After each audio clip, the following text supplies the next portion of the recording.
Once upon a time, in a land not so far, there were two villages, different by far. One loved their trees, the other did not. Their fates would be tied in quite a big plot. The first village, Greenleaf, was lush and so bright, with trees all around, it was quite a sight. The people there loved every leaf and each branch. They knew that the trees gave their lives a real chance, but just over the hill, things weren't quite the same.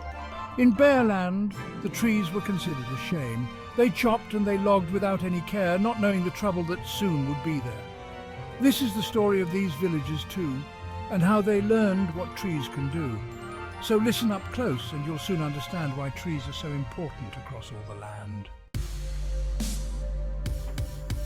In bare land, the choppers worked day and night, cutting down trees with all of their might. They thought they were smart, they thought they were wise, but they couldn't see the danger before their eyes. More wood, they would shout, more space was their cry. They didn't care if the animals would die. They built big machines that could topple a tree in just seconds flat, oh so easily. The mayor of Bearland loved all of this work. He thought more open space was quite a nice perk. We'll build more houses, more roads and more stores. Who needs these trees? They're nothing but bores. But as they chopped more, strange things came to pass. The air got quite dirty and so did the grass. The rivers ran brown, the fish swam away, but still they kept chopping day after day. Now over in Greenleaf, things were quite different. The people there treated their trees with reverence. They knew that the trees gave them air, clean and pure, and kept the soil rich. Of that they were sure. The Greenleaf folk had a tree oh so grand, they called it the Chemistree, best in the land. It taught them of nature, of balance so fine between all living things, a delicate line. The Chemistree whispered with leaves, green and bright, take care of the forest and all will be right. The trees clean your air, they hold back the floods. They're home to the creatures and filter the muds.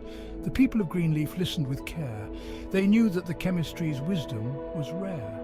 They planted more trees and tended them well, creating a forest where all life could dwell. Section 4, The Great Storm, approaches. One day, dark clouds gathered over both towns. The wind started howling, the rain coming down. In Bearland, they scoffed, we don't need those trees. Our buildings are strong, we'll be safe with ease. But Greenleaf was worried, they knew what might come. A flood or a landslide could leave them quite glum. The Chemistree rustled, its leaves all a-quiver. Stay close to the forest, it's nature's best giver. The storm raged on, with fury untamed. In Bearland, their confidence quickly was drained. The bare hills couldn't hold back the mud and the water. Their town was soon flooded, just like it oughta. But Greenleaf stood strong, protected by trees whose roots held the soil and blocked the debris. The forest around them absorbed the rain's power, saving the village in nature's finest hour. Section 5, Nature's Revenge and Redemption. When morning light came, the damage was clear. Bearland was broken, filled with despair and fear. Their homes were all flooded, their roads washed away. They realized their mistake on that fateful day. The mayor of Bearland hung his head low. We should have known better. We reap what we sow. Our greed and our carelessness led to this fate. I fear that our lesson has come much too late. But then from the hills came a glimmer of hope. The folks from Greenleaf down the wet slope.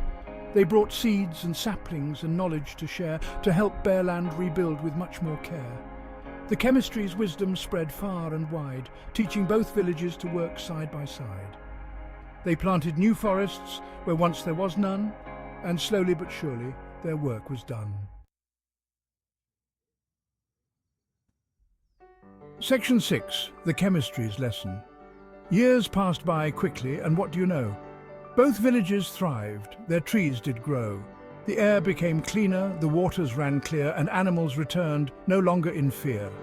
The Chemistree stood tall, its branches spread wide, a symbol of knowledge, with nature allied. It taught everyone, both young and old, the value of trees, more precious than gold. Remember, it whispered, with leaves all aflutter. We're all connected from treetop to gutter. The forests give life. They're not just for show, they're the lungs of our planet, helping us grow. So children, take heed of this tale that I've told, of two villages' journey, both young and old. Protect all your trees, treat nature with care, for a world without forests is too much to bear.